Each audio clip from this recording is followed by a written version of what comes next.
Stand இந்த இடத்துல பாருங்க. இந்த வல்வெட்டித்துறை என்ற இடம் ஆழிக்குமரன் ஆனந்தன் ஐயா இறந்த செய்தி தான் இந்த தாத்தாவை போய் சேர்ந்திருக்குது. 50 மீட்டர் அங்கால வழியில் நீந்தி கொண்டு வர்றார். நான் கடற்கரை வரை நடந்து கொண்டு வருகிறேன். அவரை பார்த்துக்கொண்டு நடந்து கொண்டு வருகிறேன். மொத்தமாக ஒரு 27 கோயிலுக்கிட்ட வரும். 27 கோயிலா? உப்பு 6. ஐயோ, பார்க்க பயமே இருக்கு. அந்த ஒரு தமிழன் ஒரு முயற்சியின் போதே உயிரிழந்திருக்கிறார்ன்றது மனவேதனை தார விடயம். நான் சொன்னேன், இப்படி எனது நண்பர் நீந்தி கொண்டு வருகிறாருன்னா அவர்கள் எனக்கு சரியான பேச்சு. இந்த கடல்ல அவரை நீந்த விட்டுட்டு நீ என்ன இப்படி வேறியோன்னு சொல்லி இங்கே சுவாமி தீர்த்தமாடி நெடியாட்டுப்புழாவில் தங்கி பெஞ்சிரவை வழிபடுறாரு. இங்கிலாண்டில் அவர் க்ராஸ் பண்ணும் பொழுது நானும் அந்த போட்டில் இருந்திருந்தேன்னா அவர் இருந்திருக்க மாட்டார். இது இப்போ சுவாமி தீர்த்தமாட வந்து 108 பேர் இருக்காங்க. ஆனால் அந்த ஆற்றோடு போகிற அதே சக்தியை விட்டுட்டு சும்மா மிதந்து கொண்டிருப்பதிலே அர்த்தம் இல்லை. நிறைய பேர் என்னென்ன போட்டி வைக்கலாம்னு யோசிப்பீங்க எல்லாம். அப்படியானவர்கள் இதில் நீச்சல் போட்டி வைக்க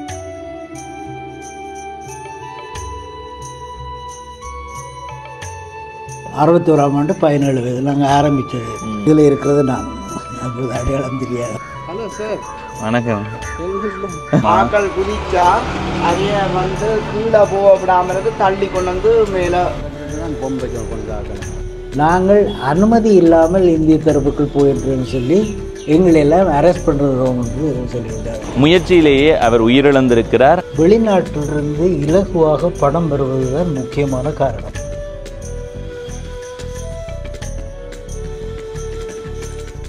வணக்கம் நண்பர்களே, நான் உங்கள் நண்பன் தர்சனாமூர்த்தி பவனீசன். வல்வெட்டித்துறை என்ற ஊரை உங்களுக்கு சுற்றி காட்டுறதுக்காக எங்களுடைய பயணத்தை தொடங்கி ஏற்கனவே 4 காணொளிகள் போட்டிருக்கிறேன். இப்போது காட்டு வளவு என்ற இடத்துல நிற்கிறேன். இப்படியே போனோம்னா அங்கே வரைக்கும் போகலாம். வணக்கம் அண்ணா. மட்டும் போகலாம். கிட்ட வந்து பார்க்கட்டா? அது சரி சரி சரி சரி. எப்படி சுகம்? நல்ல சுகம். நீங்கள் சரி சரி. அது நாங்கள் அதால் வரைக்கும் பூட்டி இருந்தது. இப்போ டெண்டர் கொடுத்தாச்சு, கரவட்டி ஆக்கள் கொடுத்துருது. அப்படி அவங்க டெண்டர் கொடுத்தா 1 வருஷத்துக்கு அவங்களும் நடத்துவாங்க. சரி சரி சரி சரி சரி. கரசம் கொடுக்குறது. சரி. அப்படி நல்ல சுகம். ப்ரோக்ராம் நல்லா போது போட நல்லா இருந்துச்சு. சரி சரி. இங்கே உங்கள்கிட்ட விட வல்வெட்டித்துறை தான். சரி சரி அண்ணா. சரி சரி சரி. நாங்கள் அங்கே வந்தோம்டா, இந்த ஆழிக்குமரன் ஆனந்தன் அவர்களுடைய நினைவு நீச்சல் தராகத்தில் அந்த இடத்துல நின்ற அண்ணா தான். இப்படியே போனோம்னா உதயசூரியன் உல்லாச கடற்கரை போய் அப்படியே போய் என்ன பேர் ஆதி கோயில் அடி போய் அங்கெல்லாம் போகல. நான் அந்த இடமெல்லாம் ஏற்கனவே காணொலியாக பதிவிட்டிருக்கிறேன். இப்போ இங்கே இருந்து இப்படியே போய் ஊரணி ஊற்று வரைக்கும் போய் திரும்ப வந்து ஆழிக்குமரன் ஆனந்தன் தொடர்பாக அவருடைய நண்பர் ஒருவரிடம் அவர் பற்றிய விடயங்களை கேட்டறிய போகிறோம். எனவே தொடர்ச்சியாக பாருங்கள். இது வரைக்கும் பவனீசன் என்ற இந்த யூடியூப் சேனலை சப்ஸ்கிரைப் செய்யலைன்னா சப்ஸ்கிரைப் செய்து பக்கத்தில் இருக்கிற மணிபத்தன் பெல் ஐக்கானை அழுத்தி இணைந்திருங்கள். அப்போ தான் நான் போடுற ஒவ்வொரு காணொலியும் உங்களை வந்து சேரும். இப்போ போகலாம். சரி, இந்த வீதியால் பயணம் செய்வோம். இந்த கடற்கரை வீதியால் கடந்த காணொலியிலையும் பயணம் செய்கிறேன். பார்க்காதவர்களுக்காக சொல்கிறேன். வலப்பக்கம் குடியிருப்புகள், இடப்பக்கம் கடல். இதில் பாருங்க ஒரு வீடு. ஸோ கண்ணாடியெல்லாம் அடித்து சட்டாப்படி இருக்குன்னு. இதில் இருக்கிறது நேதாஜி சனசமூக சேவா நிலையம். அப்படியே வாங்க. இந்த இடத்துல கரப்பந்தாட்ட மைதானம் இருக்குது. சரி, இனி இப்படியே பயணம் செய்வோம்.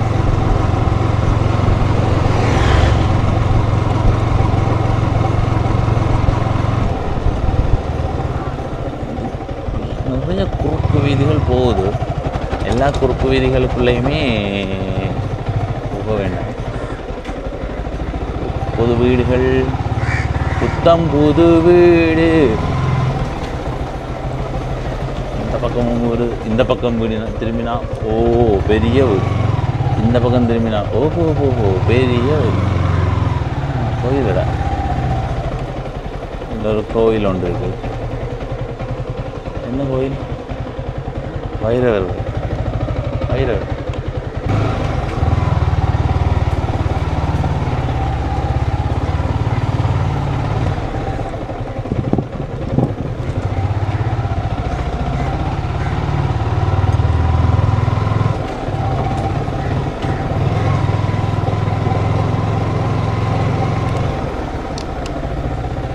வேலை பக்கம் புது புது கட்டுறாங்கள் தானே.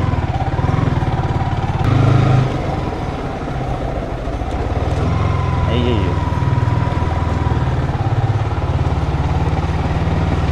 இப்போ ஏன் நான் இந்த குறுக்கு வீதிகளுக்குள்ளே எல்லாம் பயணம் செய்து காட்டுறேன்னுண்டா தொடர்ச்சியாக நெருக்கமான வீடுகள் தான். டே காலை தூக்க நான் இதை எத்தினா காலை தூக்கு. ஐயோ பார்க்க பயமாக இருக்கு.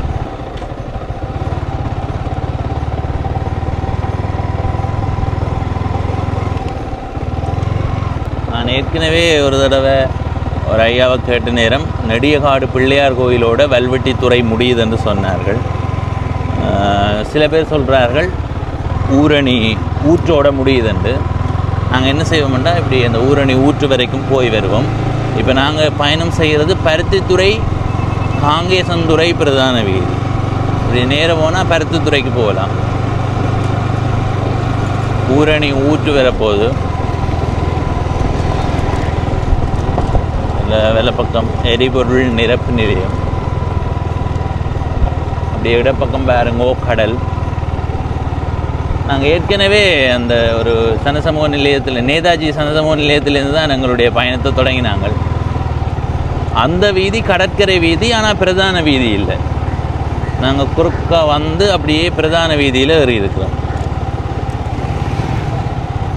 இது வல்வெட்டித்துறை.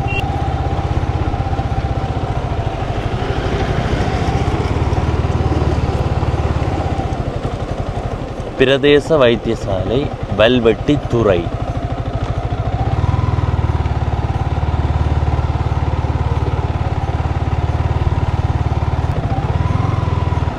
சரி, இந்த பகுதிக்கு போய் இந்த ஊரணி ஊற்ற உங்களுக்கு காட்டுறேன்.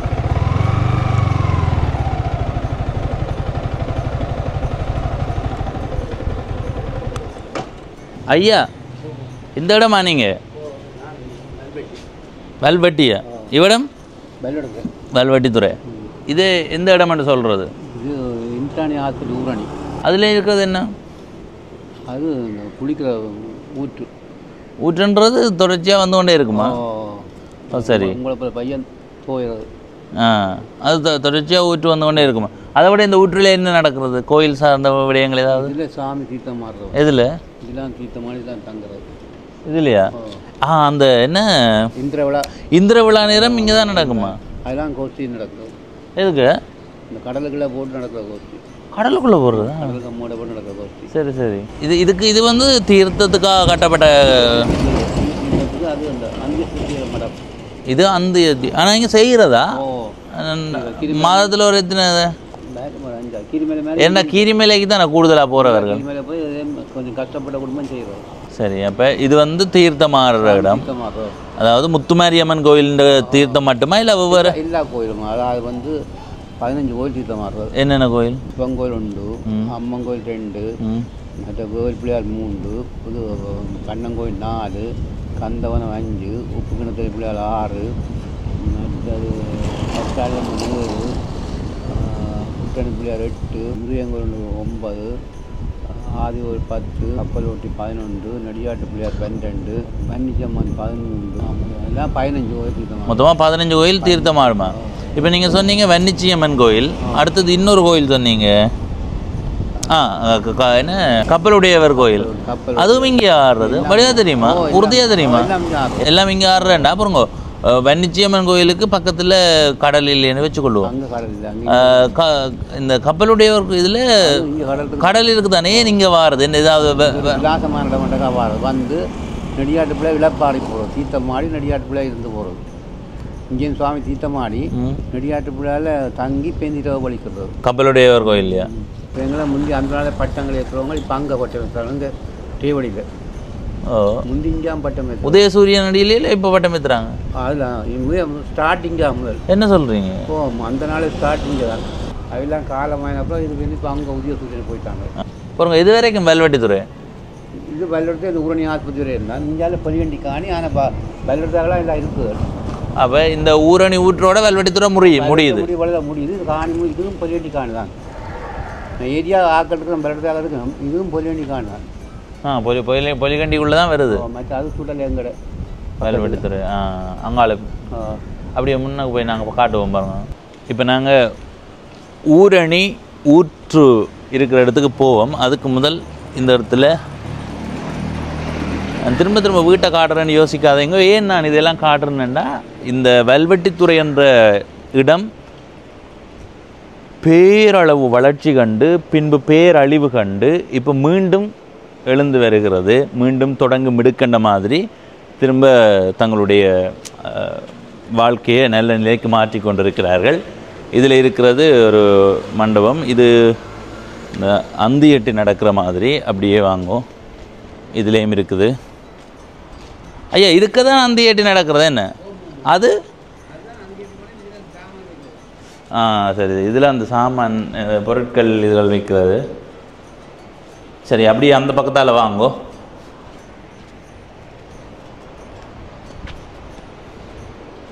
இதுதான் ஊரணி ஊற்று. இந்த ஊரணி ஊற்றில் இருக்கிற சிறப்பு என்னென்னா, வற்றாமல் அப்படியே இருக்கும். கடற்கரை பக்கத்தில் இருக்கிறதால வத்தாதுன்னு நீங்கள் சொன்னாலும் ஒரு ஆச்சரியமான ஒன்று தான். என்ன ஊறிக்கொண்டே இருக்குமாம் தண்ணி, ஒரு மட்டத்துக்கு பிறகு குறையாது. அப்படி தான் நான் அறிஞ்சேன் நான்.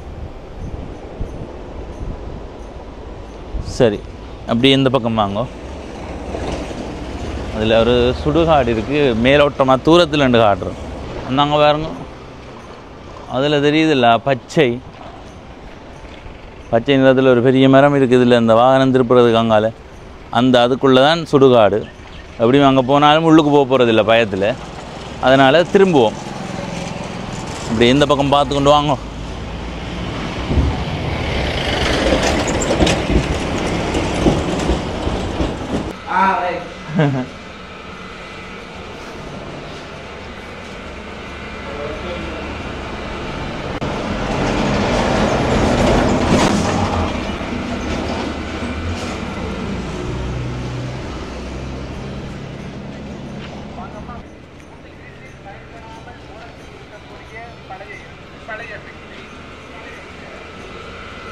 உங்க சொந்த இடமா? இந்த ஊற்று வத்தவே வத்தாதா? இது வத்தா ஒரு மட்டத்தோடயே வத்தாம இருக்குமா? இப்படி இருக்கும். மாரி காலம் நீங்க அந்த நேரம் தான் வந்து வீடியோ இருக்கும். அது பொங்கி இருக்குமா? ஆக்கள் குதிச்சா அதைய வந்து கீழே போக விடாம தள்ளி கொண்டு வந்து மேல அந்த அளவுக்கு ஊற்று தண்ணி ஊறும். அப்ப அதோட ஆக்கள் நீந்த பழகிடணும். நீந்த தெரியாதவனும் நீந்த பழகிடுவான். சரி சரி சரி. நம்மளோட பேர் கரந்தாலும். சரி சரி. இதெல்லாம் பார்க்கணும். சரி சரி. இந்த மனம் எல்லா கோயிலும் 15 கோயில் அப்படி வரது? 15 இல்லை, மொத்தமாக ஒரு 27 கோயிலுக்கிட்ட வரும். 27 கோயிலா? அந்த ஐயா 15ன்னு சொல்லவே நான் அங்கே போனேன். 27க்கு மேலே தான் வரும். இப்போ எல்லாம் புதுசு புதுசாகவும் தான் ஆறது. சரி. எங்களுக்கு தெரிய 27 கோயிலுக்கிட்ட எல்லா சாமியும் இங்கே தான் தீர்த்தம் ஆடுறது. திருவிழா முடிஞ்சு கடைசி தீர்த்தம் வந்து தீர்த்தம் ஆடிட்டு இதில் இருந்து அர்ச்சனை செய்து போகிறது. இது வந்து ஆத்திரட்டுக்கு இங்கே செய்கிற மேடம். சரி சரி சரி. இது எவ்வளோ காலம் மில்லி இருக்குங்க? வீட்டோடைய வச்சுருக்கீங்க? இது கனகாலமாக இருக்கும். நான் நடத்துறது மாமா நடத்துறது. சரி சரி. நீங்கள் பிறந்த இடமே இதுதானா இல்லை? நடிகாட்டு பிள்ளையாக இல்லை. சரி. முடிச்சேன். சரி அண்ணா. ஸ்டாண்ட் காட்டுங்க அண்ணா. Stand stand. சரி அண்ணா. சரி, நன்றி நன்றி. சரி, இதுக்குள்ளே கோயில் இந்த சாமி தீர்த்தமாட வார நேரம் இந்த இடத்து சாமி வைக்கப்படுறது. இதில் 3 இடத்த வைக்கப்படும். என்ன எங்கே இடத்துல தீர்த்தம்? இந்த இதுக்குள்ளேயா? சரி. பெண்கள் அதெல்லாம் உடுப்பு மாத்திரம். சரி சரி. நாங்கள் போய் இதுக்குள்ள மாற்றுவோம். இதுக்குள்ளே. ஆனால் எல்லா ஒழுங்குகளும் செய்திருக்கு. என்ன இது ஒரு சிறப்பான இடம் தான் இது. ஏன்னா 15க்கும் மேற்பட்ட கோயில்களில் இருந்து இங்கே வந்து தீர்த்தம் ஆடப்படுதுன்னா அந்த இடம் வந்து உண்மையிலே ஒரு சிறப்பான இடம்தான்.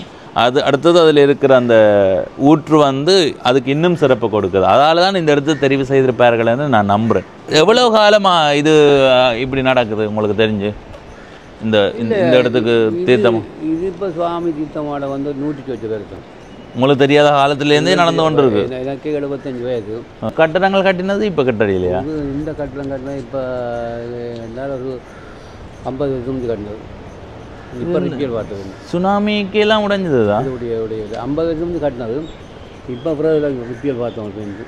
அந்த யுத்தத்தாலையெல்லாம் இதுக்கு அழிவு ஏற்படையிலையா? இல்லை, அதுக்கு ஒரு கட்டணம் வந்து இந்த கட்டணத்தை தான் பொம்பை வச்சவங்க கொண்டு ஆக்கலை.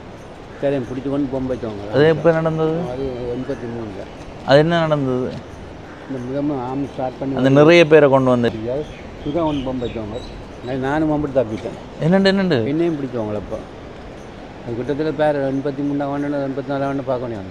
பாருங்க, உங்களையும் பிடிச்சி நீங்கள் என்ன மாதிரி அதை தப்ப என்ன விட்டாங்க ரெண்டு?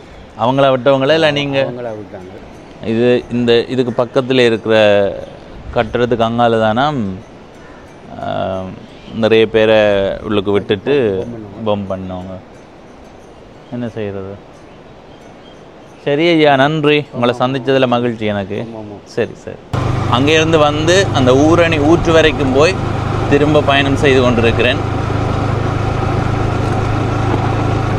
நாங்கள் ஏற்கனவே வரும்போது இந்த அதில் வாகனம் பைக் வருதில்ல, அந்த பகுதியால் வந்து இந்த பிரதான வீதியில் ஏறினாங்கள்.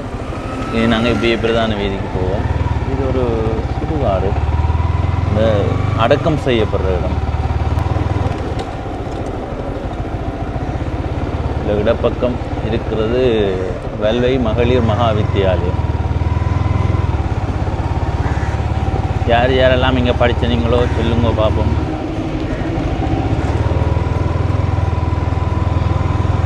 பள்ளிக்கூட பிள்ளைகள் எல்லாம் இங்கே வந்து நிற்கிறார்கள். அடுத்தது இந்த கோயிலினுடைய வடக்கு பக்கத்தில் பாருங்க, நிறைய மரங்கள் 1 2 3 4 5 6 7 மரம் நடப்பட்டிருக்கு. இந்த இடத்தை பாருங்க, பட்டத்தை இந்த பெரிய வட்டம் ஏற்றி இருக்கிறார்கள். என்ன அதே மாதிரி இதுக்கு வாகனம் வருதா? இதில் இருக்கிறது கணபதி மஹால், கணபதி பாலர் பாடசாலை. பாலர் பாடசாலை எனக்கு என்ன மண்டபத்தால் நடத்தப்படுறதுன்னு நினைக்கிறேன். எனக்கு சரியாக தெரியல. நான் இப்போ நிற்கிறது நெடியகாடு.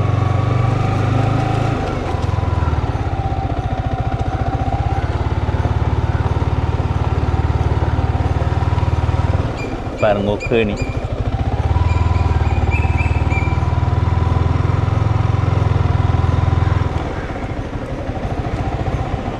இந்த கோயில் பகுதிக்கு போகிறதுக்கு முதல் இந்த பகுதியை பாருங்க. இதில் இருக்கிறது நெடியகாடு மோர் மடம். இந்த பிள்ளையார் கோயில் திருவிழா நடக்கிற நேரத்தில் இந்த பகுதியில் மோர் கொடுப்பார்கள். மோர் மடம்ண்டு பேர் வச்சுருக்கா. நாங்கள் நிறைய குளிர்பானங்களும் கொடுப்பார்கள் போல இருக்குது. நல்ல சூழலில் இருக்குது பார்த்தீங்களா, மரங்கள் எல்லாம். சரி, இனி இப்படியே நேராக போவோம். நீங்கள் இடப்பக்கத்தை பார்த்துக்கொண்டு வாங்க. எத்தனை பிள்ளையார் சிலைன்னு பாருங்க. அம்மே ஐயோ, இந்த நேரம் விழுந்து போகாது.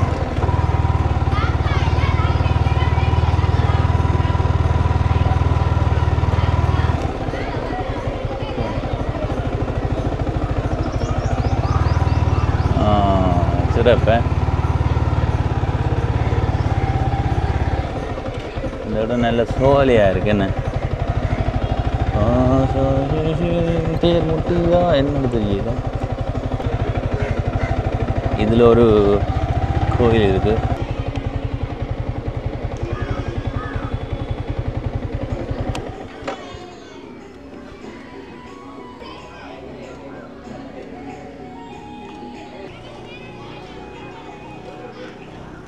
சரி, இனி போவோம். நிறைய மாடுகள் பாருங்க. கோயில் மாடுகளோ என்னவோ தெரியல.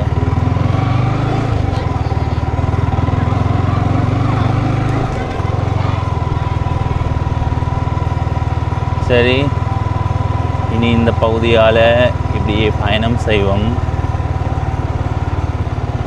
எனக்கு என்ன இதில் தான் எங்கேயோ அந்த குட்டிமணி ஐயாவினுடைய வீடு இருக்குன்னு நினைக்கிறேன். பார்ப்போம், கேட்டு பார்ப்போம். அப்படியே இடப்பக்கம் பாருங்க, இந்த வீட்டினுடைய நுழைவாயில் பகுதி. சரி இதில் கேட்போம் கொஞ்சம் போகிறோம். குட்டிமணி ஐயா அந்த வீடு இது. Hello sir. வணக்கம். Very good. சரி நீங்கள் எந்த இடம்? வெல்வெட்டித்துறை தானே? சரி சரி. என்ன செய்கிறீங்க? சும்மா வெட்டியாக தான் இருக்கிறேன். இப்படி சொல்கிறாங்களுக்கு பின்னால் தான் நிறைய வரலாறுகள் இருக்கு. இல்லை நாங்கள் இந்த இடம் பார்க்க வந்து நாங்கள் எது வீடு? இந்த வீடா? இந்த வீடு தானே? என்ன பேர் அவருக்கு? சபாண்டு பேர் நிற்கிறாரா? சரி சரி சரி. வெல்வெட்டித்துறை என்ற இடத்தை காணொளி பதிவு செய்து கொண்டிருக்கிறேன். நேற்று முன்தினம் நாங்கள் காணொளி பதிவு செய்து இதில் இருக்கிற நெடியகாடு பிள்ளையார் கோயில் அடிக்கு வந்து இதில் இருக்கிற இந்த ஐயாவோட கதைக்கணுமன்றதுக்காக வந்த நேரம் ஐயாவோட கதைக்க முடியலை. ஐயா வீட்டில் இல்லை. இந்த ஐயா யாருண்டா உங்களுக்கு தெரிந்திருக்கும். வெல்வெட்டித்துறை வந்து நிறைய சாதனைகளை நிகழ்த்திய ஒரு இடம். அது வரலாற்று ரீதியாக நீங்கள் அறிந்திருப்பீர்கள். அதில் முக்கியமாக நவரத்னசாமி அவர்கள் பிறந்த இடம், அதாவது பாக்கு நீரிணையை முதல்ல நீந்தி கடந்தவர். அவர் பிறந்த இடம் வெல்வெட்டித்துறை என்று சொல்லப்படுது. அவர் பின்பு வாழ்ந்த இடம்தான் தொண்டைமானாறு. அவரை மாதிரி, அதாவது நவரத்னசாமி அவர்களை மாதிரி ஆழிக்குமரன் ஆனந்தன் என்ற பெயர் உங்களுக்கு கேள்விப்பட்ட பெயராக இருக்கும். நாங்கள் வரும்போது ஆழிக்குமரன் ஆனந்தன் நீச்சல் தடாகத்தையும் உங்களுக்கு காட்டியிருந்தேன். எனவே அந்த ஆழிக்குமரன் ஆனந்தன் அவர்கள் பாக்கு நீரிணையை நீந்தி கடந்திருக்கிறார். அதை விட பல கிண்ண சாதனைகளை படைத்திருக்கிறார். அதுலேயுமே இன்னொரு முக்கியமான விடயம் என்னென்று சொன்னால், இவர் ஆங்கில கால்வாயை நீந்தி கடக்க முற்பட்ட நேரத்தில் குளிரால், இப்போ ஆங்கில கால்வாய்ன்றது சரியான குளிரான ஒரு இடம். எனவே அவர் அந்த முயற்சியில் இருக்கும்போதே கடலுக்குள்ளேயே இறந்து போனார் என்பதுதான் உண்மையிலே மனவேதனை தரக்கூடிய விடயம். ஆழிக்குமரன் ஆனந்தன் அவர்களினுடைய நண்பர் தான் இந்த வீட்டில் இருக்கிற ஐயா. அந்த ஐயாவோட கண்டு கதைக்க போகிறேன். அந்த ஐயா அந்த பாக்கு நீரினை நீந்தி கடக்கிற அந்த காலப்பகுதியில் அந்த நண்பரோடு இருந்து ஆழிக்குமரன் ஆனந்தன் அவர்களோடு இருந்திருக்கிறார். அதுக்கு பிறகு அவருக்கான சந்தர்ப்பங்கள் கிடைத்திருக்காதுன்னு நினைக்கிறேன். அவர் பல்கலைக்கழக பேராசிரியராக இருந்திருக்கிறார். நான் விசாரித்தவர்களும் அப்படித்தான் சொல்லியிருந்தார்கள். எனவே நாங்கள் உள்ளுக்கு போய் அந்த ஐயாவோட கதைத்து ஆழிக்குமரன் ஆனந்தன் அவர்களினுடைய ஆரம்பகட்ட முயற்சியில் இவரும் இருந்திருக்கிறதால அது தொடர்பான அனுபவங்களை நாங்கள் பெற்றுக்கொள்வோம். வாங்க போவோம். உங்களோட பெயர்? எல்லாம் விசாரித்து தான் வந்தேன்னா, இருந்தாலும் மக்களுக்கு அறிமுகப்படுத்த. ராஜேந்திரன். சரி. இப்பொழுது இளப்பாறைய நெல்லையில் இருக்கிறேன். உங்களோட பிறந்த இடமே இதுதான்? பிறந்த இடம் வெல்வெட்டித்துறை. சரி. நீங்கள் என்ன பணியாற்றினீங்க? நான் வந்து பேராதன பல்கலைக்கழகத்தில் படித்து இன்ஜினியரிங் பெற்று பின்பு கேம்பிரிட்ஜ் பல்கலைக்கழகத்தில் பிஹெச்டி படித்து இந்த பேராதனையால் லெக்சர் பண்ணி திரும்ப சிங்கப்பூர் போய் அங்கே லெக்சர் பண்ணி அதில் இருந்து ரிட்டையர் பண்ணி வந்திருக்கேன். இப்போ நான் இப்போ கடந்த 20 வருஷமாக நான் ரிட்டையர் பண்ணிவிட்டேன். இப்போ பார்க்கும்போது இந்த பட்டம் பெறுறது, ஒரு இடத்தை பணியாற்றுறதுன்றது ஒரு சாதாரணமான இயல்பு வாழ்க்கை தேவையான ஒன்றா வந்திருக்கு. ஆனால் நீங்கள் அந்த காலத்தில் ஒரு படித்த சமூகத்தை உருவாக்குற ஒரு ஆரம்ப கட்டம் நீங்களுமா இருந்திருக்கிறீங்க. அதை மறக்க முடியாது தானே? அதில் முக்கியமாக வந்து நான் இந்த கால இளைஞர்களுக்கு நான் சொல்ல வேண்டும். அதாவது என்னவென்று சொல்லி சொன்னால், அந்தந்த காலகட்டத்தில் வாழ்கின்ற இளைஞர்களுடைய பங்களிப்பினால்தான் எந்த ஊரும் சிறப்பாக அமைய முடியும். நான் இளைஞனாக இருந்த காலத்தில் என்னை சுற்றி இருந்த நண்பர்கள் குழாம் நாங்கள் எல்லாரும் வந்து ஒரு துடிப்பானவர்கள். நாங்கள் இந்த சமூகத்துக்காக பல விடயங்களை முன்னின்று சென்று செய்தோம். அதில் எனக்கு சந்தோஷமாக பெருமையாக இருக்கிறது. ஆனால் அதே நேரத்தில் இந்த காலகட்டத்தில் இளைஞர்களிடம் அந்தளவு துடிப்பில்லையே என்ற வருத்தமும் இருக்கிறது. இப்போ வெல்வெட்டித்துறை என்ற இந்த இடத்தை பொறுத்த வரைக்கும் ஆரம்பத்தில் அந்த கப்பல் வாணிபம் அது இது அப்படி இப்படின்னு சொல்லி ஒரு பெரிய முன்னேற்றமாக இருந்தது. நான் இப்போ கூடுதலாக எல்லார்ட்டையும் கேட்குறேன். நான் உங்கள்கிட்டையும் இது கேட்கறது பொருத்தமாக இருக்குமென்னு நினைக்கிறேன். அந்த காலத்தோட ஒப்பிடும்போது இப்போ நீங்கள் பிறந்த ஆண்டு 1943ஆம் ஆண்டு பிறந்திருக்கிறீங்க. அந்த பிறந்ததுலேருந்து ஒரு 10-15 வருஷத்துக்கு பிறகுதான் உங்களுக்கு அந்த ஊர் பற்றிய முழுமையான விவரங்கள் தெரிய வந்திருக்கு. அப்போ இருந்ததோட ஒப்பிடும்போது இப்போ 2024 எப்படி? நான் இளைஞர்களாக இருந்த காலகட்டத்தில் எல்லாம் ஒரு துடிப்பான ஒரு நகரமாக இருந்துச்சு. அதுக்கு முக்கிய காரணம் என்னவென்று சொல்லி சொன்னால், எங்களிடம் தேடுதல், அதாவது இருக்கிற நிலையை விட்டு மேலே போகணும் என்று சொல்லி ஒரு உந்துதல், ஒரு ஆர்வம் இருந்துச்சு அது. அதோடு எனக்கு நல்ல ஒரு நண்பர் கூட்டம் இருந்தது. ஆனால் இந்த காலத்தை எடுத்து நாங்கள் பார்க்கணும்னால் அந்த தேடல் இல்லை. அந்த தேடல் இல்லாததுக்கு என்ன காரணம் என்று சொல்லி நான் யோசித்து பார்த்தால் வெளிநாட்டிலிருந்து இலகுவாக படம் பெறுவது தான் முக்கியமான காரணம். அந்த இலகுவாக படம் பெறுவதால் இங்கே உள்ளவர்களுக்கு தாங்கள் முயற்சிக்க வேண்டும், தாங்கள் தேட வேண்டும் என்ற அந்த துடிப்பு இல்லாமல் இருக்குது. ஏதோ ஆற்றிலே அள்ளப்பட்டு கொண்டு போகிற ஒரு காகிதம் மாதிரி அப்படியே மிதந்து கொண்டு போகிறார்களே ஒழிய ஒரு ஆற்றிலேயே ஒரு கடலிலே போகும் பொழுது படகை வெளித்து விரும்பிய இடத்துக்கு செல்பவர்கள் மாதிரி செல்லவில்லை. அது ஒரு ஆதங்கம். எதிர்நீச்சல் போடல. எதிர்நீச்சல் என்ன இல்லாட்டி வருகின்ற ஆற்றோடையும் அதனுடைய சக்தியையும் பிரயோகித்து நாங்கள் போக வேண்டிய இடத்துக்கு போய் சேர வேண்டும். ஆனால் அந்த ஆற்றோடு போகிற அந்த சக்தியை விட்டுட்டு சும்மா மிதந்து கொண்டிருப்பதிலே அர்த்தமில்லை. 1963 ஆண்டு காலம் என்று வைங்கவன், அந்த காலத்தில் இங்கே இருந்த வெளிநாட்டுக்கு போகிறதுக்கான வாய்ப்புகள் மிக குறைவு. திக்கானவர்கள்லாம் போயிருப்பார்கள். இப்போ அந்த காலத்தோடு ஒப்பிடும்போது இப்போ இளைஞர்களோட தொகை எப்படி இருக்குது? இப்போ ஒரு இடத்தினுடைய எதிர்காலமே இளைஞர்கள் தான் தாங்கி இருக்குது. எவ்வளவு சனத்தொகை இருக்க போதுன்னா அந்த இளைஞர்களை வச்சு சொல்லலாம். இப்போ 63 அல்லது 73 இருந்த இந்த வல்வெட்டித்துறையினுடைய மக்கள் தொகையோடு ஒப்பிடும்போது இப்போ எந்த அளவுக்கு வந்திருக்குது? நான் 1967 பேராதனை பல்கலைக்கழகத்தில் இன்ஜினியரிங் பாஸ் பண்ணி 69 இங்கிலாந்துக்கு கேம்பிரிட்ஜுக்கு படிக்க போனேன். அப்போ அந்த காலகட்டத்தில் நீங்கள் பார்த்தீங்கன்னு சொல்லி சொன்னால் எங்கள் ஊரிலிருந்து இங்கிலாந்துக்கு படிக்க போனவர்களை விரல் விட்டு எண்ணக்கூடியவர்களாகத்தான் இருந்தது. இப்பொழுது சந்தோஷமான விஷயம் என்னென்று சொல்லி சொன்னால் இங்கிலாந்தில் உள்ள அநேகமான பல யூனிவர்சிட்டிஸ்லேயும் எங்களுடைய ஊரை சேர்ந்த மாணவர்களே படிக்கிறார்கள். அது சந்தோஷமாக இருக்கிறது. ஆனால் வருத்தத்தை அளிக்கக்கூடிய விஷயம் என்னவென்று சொல்லி சொன்னால் இங்கிருந்து நேராக யூனிவர்சிட்டி அங்கே என்டர் பண்ணி போனார்கள் என்று சொல்லி சொன்னால் வலு குறைவாக இருக்கிறது. அது அங்கே போய் வாழ்வதற்காக போன எங்கள் மக்களில் பலர் சிறப்பாக செய்தது பல யூனிவர்சிட்டிஸில் நல்ல வடிவாக சிறப்பான சித்திகளை அடைகிறார்கள். அது சந்தோஷமாக இருக்குது.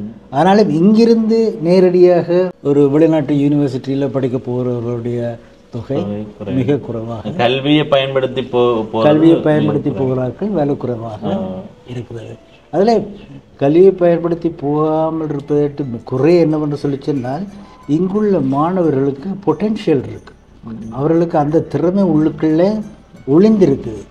ஆனால் அதை வெளியில் கொண்டு வர முடியாத ஒரு வழியை தேடிக்கொள்கிறார்கள். இலகுவான வழி, வெளிநாட்டிலிருந்து வர்ற பணம் என்னவோ அந்த இது அதை வைத்துக்கொண்டு ஒரு போகிற போக்கில் போவோம்னு போகிறார்களே ஒழிய அந்த தேடல் இல்லை.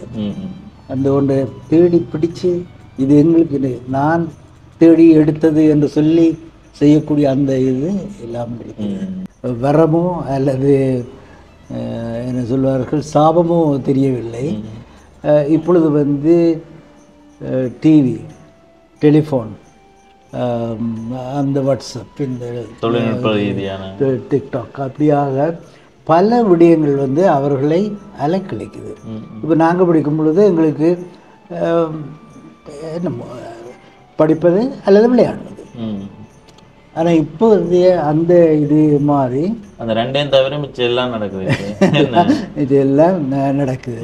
அந்த ஊரில் ஒரு பெரியவர்களை மதிக்கும் ஒரு பண்பு நிரம்ப இருந்துச்சு. இந்த காலகட்டத்தில் அந்த பண்பு குறைந்து என்று தான் கூற வேண்டும். ஒரு தெருவிலே பிள்ளைகள் ஒரு நடந்தபோது ஒழுக்கமாக நடந்து செல்வது, கதைப்பது, பேசுவது எல்லாம் அந்த நாளிலே பெரியவர்கள் பக்கத்தில் இருந்தால் ஒரு கஷ்டமாக இருக்கும். இப்பொழுது நாங்கள் சில நேரத்தில் தெருவிலே உட்கார்ந்திருந்து பேசிக்கொண்டிருப்போம். 6வது வயது ஊழியர்கள் வந்தால் நாங்கள் உடனே எழும்பி நிற்போம், இருக்கவே மாட்டோம்.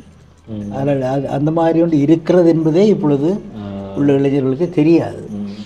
குறிப்பாக இதை சொல்லணும். இப்போ சில விடயங்கள் வல்வெட்டித்துறையை மையப்படுத்தியது இல்லை, ஒட்டுமொத்தமாக இந்த உலக இளைஞர்களே மாறி இருக்கு. அதுதான் இப்போ நீங்கள் இந்த வல்வெட்டித்துறையோட கதை கேட்க வல்வெட்டித்துறை தான் அப்படின்னு யோசிக்கக்கூடாது. இது எல்லா இடத்தையுமே அப்படித்தான். சிறுபட்டியாக இருந்தாலும் சரி, நீங்கள் வாழ்கிற எல்லா கிராமங்களையும் அவதானிச்சு பாருங்க.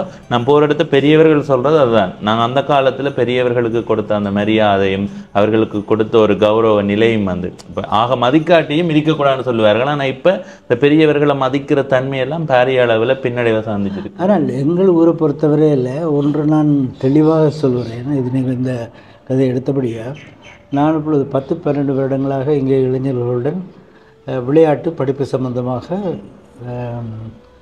கலந்துரையாடி வருகிறேன். இதுவரை ஒருதராவது என்னை எதிர்த்து பேசினது கிடையாது. அதாவது நான் கூறும் விஷயங்களை ஆர்வத்துடன் கேட்பார்களோ கேட்பதுதான் நடிக்கிறார்களோ தெரியவில்லை. ஆனால் ஒரு விஷயத்திலும் என்னுடன் சண்டைக்கு வந்தது கிடையாது. அந்த மரியாதை இருக்கிறது. ஆனால் இங்கே உள்ள பிரச்சனை என்ன சொன்னால், ஒரு கமிட்மெண்ட், ஒரு என்ன செய்கிறேன் என்று சொன்னதை செய்து முடிக்கும் தன்மை, மற்றது ஒரு டிசிப்ளின், ஒரு கட்டுப்பாடு, அவை இல்லை. அது செய்யுங்கன்னு சொல்லி சொன்னால் உடனே ஆர்வத்தோடு செய்கிறேன் என்பார்கள், ஆனால் செய்து முடிக்க மாட்டார்கள். அதாவது நான் இங்கே உள்ள ஆசிரியர்களுக்கு நண்பர்களுக்கு சொல்ல வேண்டும், எமது ஊரை பொறுத்தவரையிலே இப்பொழுது ஷார்ட் டேர்ம் கமிட்மெண்ட், ஒரு கொஞ்ச காலத்துக்கு செய்யக்கூடிய விஷயங்களை வலுத்திறம்பட செய்வார்கள். நீங்கள் பாருங்கள், இந்திர விழாவை எடுத்து பாருங்கள், பட்டப்போட்டியை எடுத்து பாருங்கள், வேறு பல விஷயங்களை எடுத்து பாருங்கள். பள்ளிக்கூடத்தில் இருக்கிற ஸ்போர்ட்ஸ் மீட் ஷார்ட் டேர்ம். இது ஒரு 15 நாள் திருவிழா, இந்த இதுக்குள்ளே நாங்கள் இந்த வேலையெல்லாம் செய்வோம்னு சொல்லி மிக அழகாக செய்கிறார்கள். ஆனால் லாங் டேர்ம், ஓகே, நாங்கள் ஒரு வருஷ திட்டம் போட்டு இந்த திட்டம் நாங்கள் ஒரு ஃபுட்பால் டீம், ஒரு வாலிபால் டீம், ஒரு அத்லெட் டீம் உருவாக்குவோம். ஒரு வருஷ பிளான். நீங்கள் ஒவ்வொரு நாளும் ஒரு கிழமையில் 3 நாளைக்கு ப்ராக்டிஸுக்கு வர வேண்டும் என்று சொன்னால் வருவார்கள் முதல் 2 கிழமை. அதுக்கு பிறகு அந்த கமிட்மெண்ட், அந்த டிசிப்ளின் என்பது இங்கே இல்லை. சரி, இனி ஆழிக்குமரன் ஆனந்தன் ஐயா பற்றி ஐயாட்ட கேட்டறிவோம். வல்வை ப்ளூஸ் பொன்விழா மலர் இருக்குது. அப்போ இந்த வல்வை ப்ளூஸ் என்பது நாங்கள் 1961ஆம் ஆண்டு இதில் இருக்குது. இதில் இருக்கிறது நான் அப்பொழுது அடையாளம் தெரியாது. அப்போ இந்த 61ஆம் ஆண்டு நாங்கள் இந்த ப்ளூஸ் என்ற கிளப்பை ஆரம்பித்தோம். அந்த ப்ளூஸ் மிக துடிப்பான ஒரு கிளப்பாக இருந்தது. இது ஏன் சொல்லுகிறேன் என்றால், இந்த ப்ளூஸ் என்னுடைய அங்கத்தவர்கள், இந்த மெம்பர்ஸ் துடிப்பு தான் ஆனந்தன் நீந்தினதுக்கே முக்கியமான காரணம். அதாவது நாங்கள் தான் இவருக்கு புலமாக நின்றோம். இதில் ஆனந்தன் ஐயா இல்லைன்னா இதில் இல்லை. இது ப்ளூஸ் கிளப். நாங்கள் அப்போ உங்களுக்கு எனக்கு என்ன 17 வயது, 61ஆம் ஆண்டு 17 வயது நாங்கள் ஆரம்பித்தது. 62ஆம் ஆண்டு அந்த வாக்கில் அப்பொழுது எனக்கு ஆனந்தன் முதல் கொழும்பில் படித்து கொண்டிருந்தவர். 58ஆம் ஆண்டு கலவரத்தோடு தான் யாழ்ப்பாணம் வந்தவர். அவர் ஹார்ட்லியில் படித்தவர். நான் அந்த காலகட்டத்தில் சிதம்பராவில் படித்தேன். ஆனால் 60களுக்கு பிறகு நானும் ஹார்ட்லிக்கு போனது அவரோடு எனக்கு பரிச்சயம் ஏற்பட்டது. அப்போ அந்த காலகட்டத்திலே ஒரு 62ஆம் ஆண்டு எனக்கு நான் இப்படி நீந்தி இதெல்லாம் போகிறேன், நீ எனக்கு உதவி செய்ய வேணும்னு சொல்லி கேட்டார்.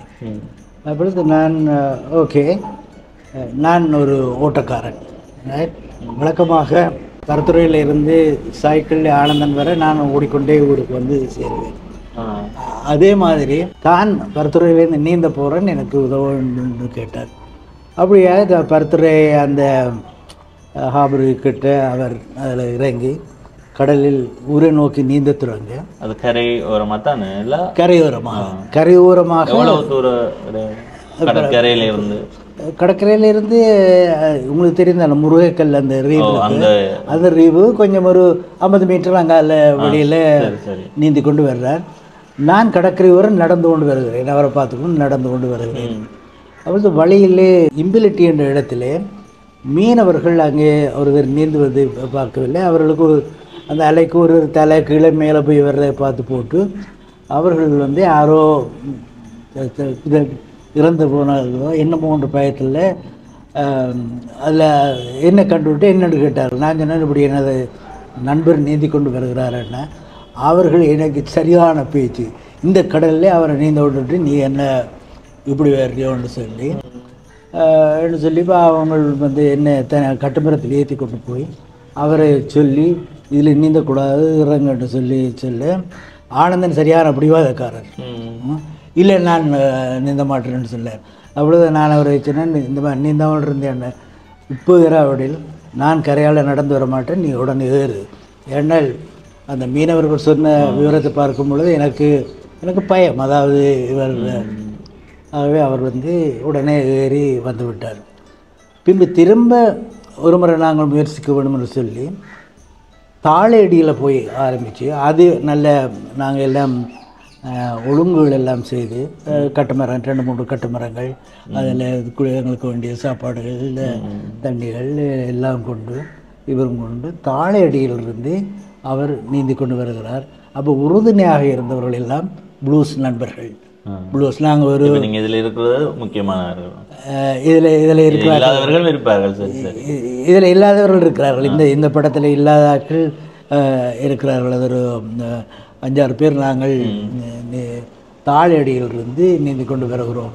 அவர் நீந்தி கொண்டு வரும் பொழுது முதல் ஆரம்பத்திலே ஒரு விதமான விளையாட்களே தெரியாது.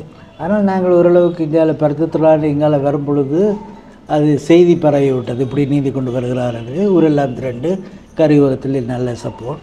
தொண்டமனார் வேறு நீந்தினார். அதாவது முதல் தடவை கட்டுமரத்தில் ஏற்றியாச்சு அவரை. 2ஆம் முறை நாங்கள் எல்லாம் பக்கத்தில் முதல் முறை கட்டுமரம் பக்கத்தால் போகல, நான் மாத்திரம் தூரத்தில் கரையோர அக்கறையில் தான் சொன்னார். அதாவது உனக்கு ஏதாவது விபத்து நேரிடுமோன்னு சொல்லி. அப்புறம் நாங்கள் ஆனால் 2ஆம் முறை நீந்தும் பொழுது நாங்கள் ஒரு 3-4 கட்டுமரங்கள் பக்கத்தில் இருந்தபடியால் ஏதாவது பிரச்சனை உடனே தூக்கி தூக்கி போட்டு விடும் என்று நீந்தி கொண்டு வந்து அது ஒரு நினைத்தபடி வெற்றிகரமாக முடிந்தது. அப்போ திரும்ப நாங்கள் ஒழுங்குகள் எல்லாம் செய்து தான் பாக்கு நீரினை கடப்பது என்று சொல்லி கூட போனவர்கள் இந்த ப்ளூஸ் நண்பர்கள் தான். நாங்கள் போட்டில் போனது, மற்றது தேவையான எழுத்து வேலைகள் சந்திப்பு வேலைகள் எல்லாம் நாங்கள் தான் செய்தோம். அந்த நேரம் பெரிய அனுமதி எடுக்க வேண்டிய நிலை இப்படி இருந்தது. அனுமதி எடுக்க வேண்டிய நிலை இருந்தது. இருந்தாலும் நாங்கள் இந்திய அரசாங்கத்திடம் அனுமதி எடுக்கவில்லை, எனக்கு தெரிந்து எடுக்கவில்லை. அது நாங்கள் போகிற உடனே அங்கே வேதாரண்யம் போய் இறங்குகிறோம். அங்கே எங்களுக்கு நல்ல வரவேற்பு, தமிழ் மக்கள் எல்லோரும் வந்து நல்ல வரவேற்பு எல்லாம் இருந்தது. ஆனால் ஒரு பிரச்சனை என்னென்னு சொன்னால் நாங்கள் அனுமதி இல்லாமல் இந்திய தரப்புக்குள் போயின்றேன்னு சொல்லி எங்களை எல்லாம் அரெஸ்ட் பண்ணுறோம் என்று சொல்லிவிட்டார்கள். நாங்கள் விடமாட்டோம், அந்த போட்டையும் ஆக்கள் எல்லாரையும் அரெஸ்ட் பண்ணுறோம்னு சொல்லி உடனடியாக நாங்கள் இங்கே திரு செல்வநாயகம் அவர்கள் அப்பொழுது எம்பியாக இருந்தார், அவருக்கு அறிவித்து, அவர் மூலம் இந்தியன் ஹை கமிஷனருக்கு அறிவித்து, அவர்கள் திரு ஜவஹர்லால் நேரு பிரைம் மினிஸ்டருக்கு அறிவித்து, அவரிடமிருந்து கிளியரன்ஸ் வந்து தான் எங்களை விடுவிக்கப்பட்டு நாங்கள் ஊருக்கு வந்து அதே போட்டில் நாங்கள் வந்து சேர்ந்தோம். தாழையடியில் இருந்து தொண்டைமானார் வரைக்கும் நீந்தினதுக்கு பிறகு உடனடியாகவே தான் பாக்கு நீரினை கடக்க போகிற பயிற்சி இருந்ததா? இல்லை, அவர் பயிற்சி தொடர்ந்து செய்து கொண்டிருக்கிறார். ஆனால் அந்த பெரிய பயிற்சி இல்லை. அதாவது வந்து இப்பொழுது நீங்கள் இப்போ ஆனந்தன் நீத்த ஸ்டைல் மற்றவர்கள் மாதிரி ஃபாஸ்ட்டாக ஸ்விம் பண்ணுவதில்லை. அவர் வந்து வேறு ஸ்லோ ஃப்ளோட்டிங் ஸ்டைலில், அதாவது நீங்கள் இப்பொழுது பார்த்தீங்கன்னா போக் ஸ்ட்ரைட் பலர் வேகமாக கிடக்கிறார்கள். ஆனால் ஆனந்தனுடைய ஸ்டைல் அவர் வந்து ஃப்ளோட்டிங்கும் ஒரு அதில் விடாப்படியானவரா என்ன மாதிரி அதுக்கு ஆதரவுகள் அப்படி இருந்தது. ஏற்கனவே அவர் கொஞ்சம் ஒரு பிடிவாதக்காரர், விடாப்பிடிக்காரர். அவருடைய சகோதரரோட பேசும்பொழுது சொன்னேன், இங்கிலாண்டிலே அவர் க்ராஸ் பண்ணும் பொழுது நானும் அந்த போட்டில் இருந்திருந்தேன்னா அவர் இருந்திருக்க மாட்டார். நான் அவரை கட்டாயம் வெளியே ஏற சொல்லி ஒரு அவரை என்றால் அவர் வந்து மற்றவர் இல்லை சொல்ல இல்லவில்லை கேட்க மாட்டார். ஆனால் என்னுடைய அனுபவம், நான் ஒரு ஏற்றி அவரை வைத்திருந்த அனுபவம். ஒரு முறை நானும் ஆனந்தன் உட்பட ப்ளூஸ் நண்பர்கள் எல்லாரும் கொழும்புக்கு இங்கிருந்து 6 நாட்களில் நடந்து செல்வதில்லை என்று சொல்லி ஒரு முயற்சி எடுத்தோம். ஆனால் அந்த முயற்சி வந்து அதுக்காக நாங்கள் ப்ராக்டிஸ் எடுத்தோம். வவுனியா வரை நடந்து போய் திரும்பி வந்தோம். ஆனால் கொழும்புக்கு செல்வது அது பலவிதமான இது, எனக்கு யூனிவர்சிட்டி தொடங்கி விட்டது, வேறு நண்பர்களுக்கு வேலை கிடைத்து விட்டது, அப்படியான இது நடந்திருப்போம். 6 நாட்களில் அவருடைய குடும்பமும் எங்களுடைய குடும்பமும் நாங்கள் ஒரு ஃபேமிலி ஃப்ரெண்ட்ஸ் மாதிரி எப்பொழுதும் வந்து அவருடைய சகோதரர்களுடைய எனக்கு ரொம்ப தொடர்பு இருக்குது. இப்போ ஒரு சகோதரர் பல ஆண்டுகளுக்கு முன்னால் என்னட்ட வந்து இதே என்னுடைய வீட்டில் வந்துருந்து ஆனந்தனுக்கு ஊரில் ஒரு சிலை வைக்க போகிறோம், நான் ஹெல்ப் பண்ணுங்கன்னு என்னை கேட்டார். நான் சொன்னேன், நான் ஹெல்ப் பண்ண மாட்டேன். ஏனென்றால் எனக்கு சிலை வைக்கிறதில்ல அவ்வளோ பெரிய ஆர்வமே இல்லை. யாருக்கு நான் சிலை வைக்கிறதுன்றதில் ஆர்வம் இல்லை. ஆனால் ஆனந்தன் பேரில் நீங்கள் ஒரு நீச்சல் குளம் கட்டுவதாக இருந்தால் அது இங்கே உள்ள பிள்ளைகளுக்கும் பிரயோசனம் என்று சொல்லி சொன்னால் அதான் பெயர் சொல்லுவேன், நான் சப்போர்ட் பண்ணுறேன் என்று சொன்னேன். அப்போ இந்த இதோ என்னமோ தெரியவில்லை, ஆழிக்குமரன் ஆனந்தன் அவர்களினுடைய நீச்சல் தடாகம் ரேவடி பகுதியில் இருக்குது. ஏற்கனவே அந்த பகுதியை கடந்து வந்துட்டோம். ஆனால் உள்ளுக்கு போய் அந்த காணொலியை பதிவு செய்ய முடியல. இன்றைய நாளில் இந்த காணொலியில் நான் ஏற்கனவே பதிவு செய்த அந்த பகுதியை தாரேன். அதுக்கு பிறகு நாங்கள் இன்னும் சில இடங்களுக்கு பயணம் செய்வோம். அது எப்படி மாதத்துக்கு எவ்வளவு? மாதத்தில் அது 2000 ரூபா கிளாஸுக்கு. சரி. பிள்ளைகள் பள்ளிக்கூட பிள்ளைகள் பேர் வந்திருக்கீங்க. எத்தனை வகுப்பு நடக்கும் மாதத்தில்? எங்களுக்கு 5 கிளாஸ் நடக்குது. சரி. விடியல 3 கிளாஸும் பின்னரத்தில் 2 கிளாஸும். சரி. அவருக்கு ஸ்கூல் டைமுக்கு ஏற்ற மாதிரி மாற்றி கொடுத்து கொடுத்துருவோம். சரி சரி. மற்றபடி இதில் நீச்சலுக்கு 300 ரூபா. பெரிய ஆகல 12 வயசுக்கு மேற்பட்ட ஆகல 300 ரூபா, 12 வயசுக்கு கீழ்பட்ட ஆகலையும் இருக்கும். 2010 வந்து ஓப்பன் ஆகும். சரி சரி.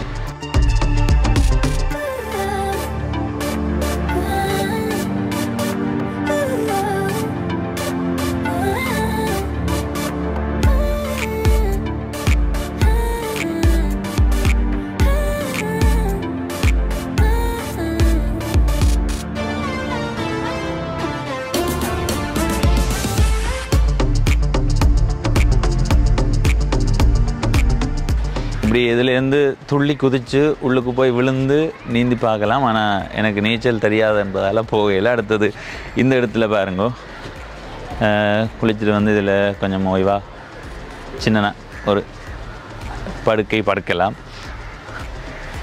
நல்லா இருக்குது. நீச்சல் போட்டியெல்லாம் நீங்கள் வைக்கிறேன்னு சொன்னால் இங்கே வைக்கலாம். இப்போ நிறைய பேர் சின்ன பிள்ளைகளையும் பெரியவர்களையும் ஊக்குவிக்கிறதுக்காக இந்த மாதிரி போட்டி வைக்கலாம்னு நான் நினைக்கிறேன். நிறைய பேர் என்னென்ன போட்டி வைக்கலாம்னு யோசிப்பீங்கல்ல, அப்படியானவர்கள் இதில் நீச்சல் போட்டி வைக்கலாம். மேலே இருந்து பார்க்குறதுக்கான ஒரு இடம் இருக்குது பாருங்க. ஆண்கள் பெண்களுக்கு ஆடை மாற்றுவதற்கு இடங்களும் இருக்குது. ஆனால் இது எத்தனை மணிக்கு போட்டுறது? 8க்கு திறந்து 28க்கு தான் போட்டுறதா? சரி என்ன சரி. சரி. எவ்வளவு ஆழம் இது? இதில் 3.5. இதில் 3, நடுவில் 4.5, நல்லா தொங்கல் 5, தொங்கல் 5. 27 மீட்டர் நீளம், 15. சரி சரி.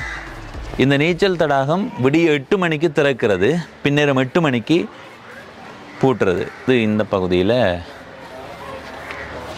ஆண்கள் ஆடை மாற்றுவதற்கான இடம். நல்ல சுத்தமாக தான் இருக்குது. அதெல்லாம் உங்களுக்கு காட்டணுமாங்க. சுத்தமாக தான் இருக்குது, நல்லா பாதுகாத்து வைத்திருக்கிறார்கள். நீங்கள் எதிர்காலத்தில் இங்கே வந்து குளித்து உடுப்புகளை மாற்றி வீட்டை போகலாம். வல்வெட்டித்துறைக்கு நிறைய தடவை வந்திருக்கிறேன். இந்த பகுதியாலெல்லாம் போனேன் நான். ஆழிக்குமரன் ஆனந்த நீச்சல் தடாகம் போட்டிருந்தது. ஆனால் உள்ளுக்கு வந்து பார்த்து ரசிக்கலை.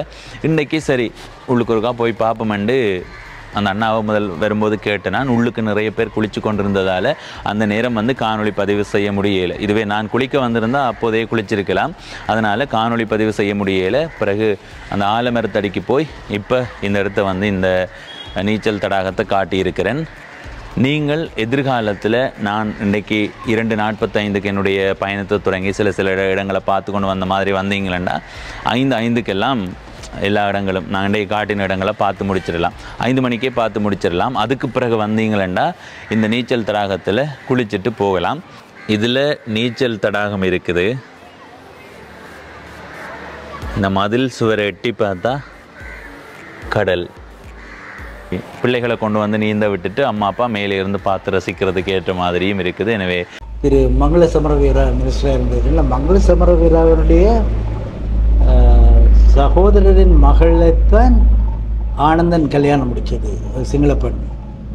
மங்கள சமரவீரான் மினிஸ்டர் அவருடைய மருமகள் தான் பராமகள் தான் அவருடைய ஒய்ஃப்.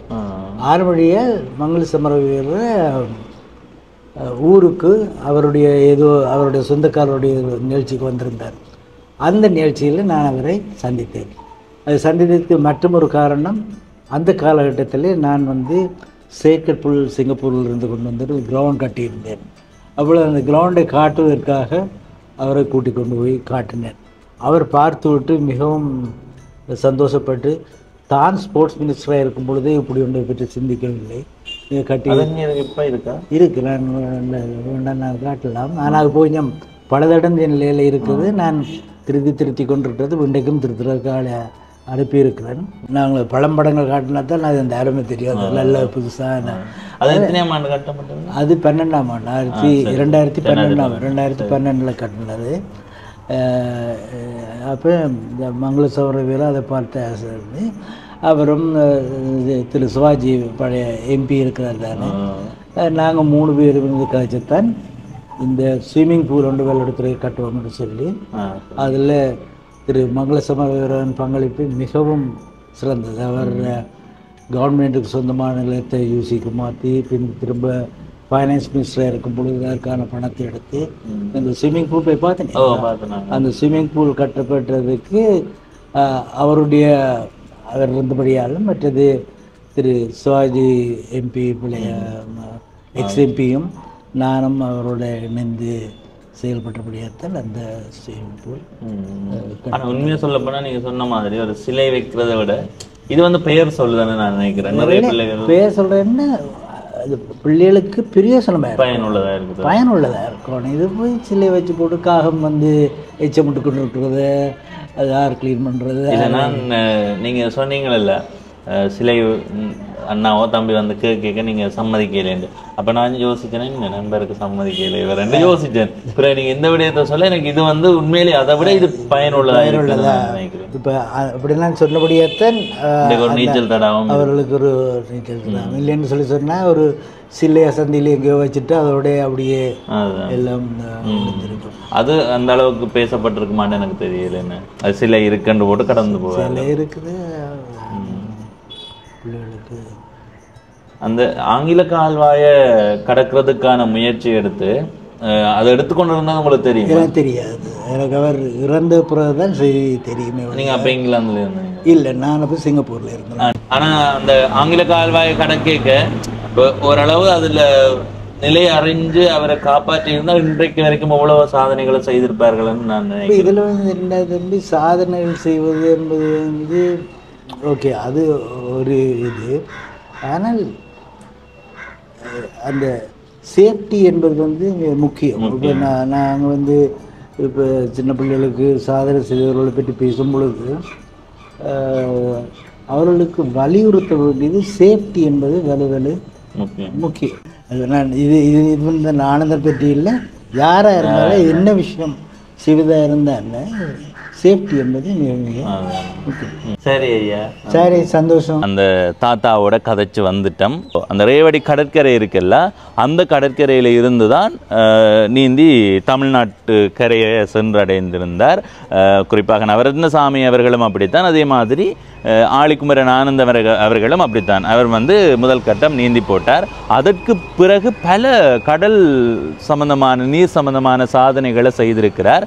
அதனால தான் இவரை ஆழிக்குமரன் ஆனந்தன் என்று விழித்து பேசுகிற அளவுக்கு, முன்னுக்கு ஆழிக்குமரன் என்று சொல்கிற அளவுக்கு அவர் வந்து நிறைய சாதனைகளை செய்திருக்கிறார். வெறுமனவே கடல் சம்பந்தமான சாதனை இல்லை, அதை தாண்டிய நிறைய சாதனைகளும் இருக்குது. ஒவ்வொரு இடத்தையுமே ஒவ்வொரு மாதிரி இருக்கிறதால நான் அதை உறுதியாக பகிர்ந்து கொள்ளல. அது பற்றி தெரிந்தவர்கள் இருந்தால் நீங்கள் அதை பற்றி எங்களுக்கு சொல்லுங்க. அடுத்தது ஆழிக்குமரன் ஆனந்தன் அவர்கள் இந்த மாதிரி சாதனைகளை செய்து கொண்டிருக்கிற நேரத்தில் 1984ஆம் ஆண்டு ஆங்கில கால்வாய், அதாவது பிரான்ஸுக்கும் இங்கிலாந்துக்கும் இடையில் ஒரு கால்வாய் இருக்கும் அல்லவா, அந்த கடல் பகுதியை நீந்தி கடக்க முற்பட்டிருக்கிற நேரத்தில் நீந்தி கொண்டு இருக்கும்போதே அந்த கடல் வந்து சரியான குளிராக இருக்கும். குளிர் தாங்க முடியாமல் அந்த நீச்சல் வீரன், அந்த ஒரு சாதனை வீரன், அந்த ஒரு தமிழன் ஒரு முயற்சியின் போதே உயிரிழந்திருக்கிறார்ன்றது மனவேதனை தார விடயம். ஒருவேளை அவர் அந்த கால்வாயை நீந்தி கடந்து அதிலேயும் சாதனை படைத்திருப்பாராக இருந்தால் அது உண்மையிலேயே அது ஒரு மிகப்பெரிய அளவு பேசு பொருளாக மாறி இருக்கும் என்றதில் எந்த விதமான சந்தேகமுமே இல்லை. குறிப்பாக இந்த தாத்தா கதைக்கும்போது சொல்லியிருந்தார், ஒரு கதைக்கு தான் இப்போ அவர் வந்து படித்து பல்கலைக்கழகத்தில் பேராசிரியர், அந்த பணி நிமித்தம் பிரிவுகள் சில ஏற்படுந்தான். அந்த காரணத்தால் இவர் வந்து அந்த ஆங்கில கால்வாயை கடக்கிற அந்த காலப்பகுதியில் ஆழிக்குமரன் ஆனந்தன் அவர்களோடு இருக்கவில்லை. ஏனென்றா ஐயா சிங்கப்பூரில் இருந்திருக்கிறார், நிறைய காலம் சிங்கப்பூரில் தான் வாழ்ந்திருக்கிறார். அந்த காலப்பகுதியெல்லாம் ஐயா வந்து அவரோட சேர்ந்து நிற்கிறதுக்கான சந்தர்ப்பமே மிக குறைவாக இருந்திருக்கு. அந்த காலத்தில் தொடர்புகள் என்பது இலகுவாக பேணப்படக்கூடிய ஒன்றல்ல. இப்போ என்று சொன்னால் தொடர்பெடுத்து தகவல்களை சொல்லலாம். அந்த காலத்தில் இங்கே ஆழிக்குமரன் ஆனந்தன் அவர்கள் முயற்சி எடுக்கிறாருன்றதை அங்கே தெரியப்படுத்துறதே சரியான சிரமமாக இருந்திருக்கும். ஆனால் இப்போண்டா இப்படி ஒரு முயற்சி நடக்குதுன்றதை தொலைபேசியில், கையில் இருக்க தொலைபேசியில் படம் பிடிச்சு காட்டலாம், நேரடி அழைப்புகளில் காட்டலாம். ஆனால் அந்த காலத்தில் அப்படியான ஒரு சந்தர்ப்பம் இல்லை. ஆழிக்குமரன் ஆனந்தன் ஐயா இறந்த செய்தி தான் இந்த தாத்தாவை போய் சேர்ந்திருக்குது. இந்த தாத்தா சொல்லியிருந்த விடயம், தான் ஒருவேளை அந்த ஆங்கில கால்வாயை கடக்கிற நேரம் ஆழிக்குமரன் ஆனந்தன் அவர்களோடு நின்றிருந்தால் அவரை சாக விட்டிருக்க மாட்டேன், தான் கட்டாயப்படுத்தி அவரை அந்த இடத்துல இருந்து மீட்டு கொண்டு வந்திருப்பேன் என்ற ஒரு விடயத்தை சொல்லியிருந்தார். எனவே அவர் உண்மையிலே அது அந்த இடத்துல இருக்காமல் இருந்திருந்தால் அதற்கு பிறகும் இன்னும் நிறைய சாதனைகளை செய்திருப்பார். அவரை இப்போ நான் நேரடியாக நேர்காணல் எடுத்திருக்கிறதுக்கான சந்தர்ப்பமும் கிடைத்திருக்கும். ஆனால் ஒரு துரதிர்ஷ்டவசமாக அவருடைய சாதனை முயற்சியிலேயே அவர் உயிரிழந்திருக்கிறார். அது உண்மையிலேயே கொஞ்சம் மனசுக்கு நெருடலாக தான் இருக்குது. எனவே இன்றைய நாளில் ஆழிக்குமரன் ஆனந்தன் ஐயா அவர்கள் பற்றிய சில தகவல்கள் உங்களுக்கு சேர்த்திருக்கிறேன். இதை தாண்டி அந்த ஆங்கில கால்வாய் நீந்தும் போது என்னென்ன மாதிரியான நிலைகள் இருந்ததுன்றதை அவருக்கு பக்கத்தில் இருந்து ஐயா பார்க்கல, அப்படி பார்த்துருந்தாருண்டா அது பற்றியும் சொல்லியிருப்பார். ஐயாவுக்கு தகவல்கள் தெரியும், ஆனால் ஐயா சொல்கிறது என்னென்னு சொன்னால் தான் வந்து நேரே இருந்து பார்க்காம அதை பற்றி சொல்லக்கூடாது, நேரே இருந்து பார்த்து சொல்கிறேன்னு சொல்லித்தான் சில தகவல்கள் அதுவும் இந்த ஆரம்பகட்ட விடயத்தை செய்திருந்தார். அதுலேயுமே குறிப்பாக இன்னொரு தடவை, முதல் தடவை இங்கே இருந்து 1963ஆம் ஆண்டு ரேவடி கடற்கரையிலிருந்து தமிழ்நாடு நோக்கி ஆழிக்குமரன் அவர்கள் நீந்தி போயிருந்தார். அதுக்கு பிறகு 1975ஆம் ஆண்டில் மன்னாரிலிருந்து தனுஷ்கோடிக்கும் நீந்தி இருக்கிறார். இப்படி நிறைய சாதனைகள் செய்திருக்கிறார். எனவே ஆழிக்குமரன் ஆனந்தன் அவர்கள் உண்மையிலே வியந்து போற்றப்பட வேண்டிய ஒருவர் என்பதை இந்த காணொளியில் பதிவு செய்து இப்போ வல்வெட்டித்துறையினுடைய இந்த பகுதியை நிறைவு செய்கிறேன். அடுத்த பகுதியில் வல்வெட்டித்துறையினுடைய இன்னும் காட்டப்பட வேண்டிய பகுதிகளை உங்களுக்கு காட்டுறேன். இதுவரை பவனீசன் என்ற இந்த யூடியூப் சேனலை சப்ஸ்கிரைப் செய்யாதவர்கள் சப்ஸ்கிரைப் செய்து பக்கத்தில் இருக்கிற மணிபத்தன் பெல் ஐக்கானை அழுத்தி இணைந்திருங்கள். அப்போ தான் நான் போடுற ஒவ்வொரு காணொலியும் உங்களை வந்து சேரும். உண்மையிலே நாங்கள் முதல் வந்து ஒரே காணொலியிலே எல்லாத்தையும் அடக்க யோசிக்கிறது. ஆனால் நான் என்ன யோசிச்சதுன்னா, இது வந்து மிகப்பெரிய அளவு வரலாறு புதைந்திருக்கிற ஒரு இடம், அதுக்கு வந்து சரியான ஒரு நிலை இருக்கணும். இப்போ நாங்கள் ஒரு காணொலியை ஒரு மணித்தியாலத்தில் எடுத்து போடுறதை விட இந்த மாதிரி எல்லா விடயங்களையுமே உள்படுத்தி ஒரு 10 அல்லது 8 பகுதியாக போடுறது நல்லதுன்றதை யோசித்து தான் இப்போ பகுதியாக பார்த்து கொண்டிருக்கிறீர்கள். நன்றி, வணக்கம்.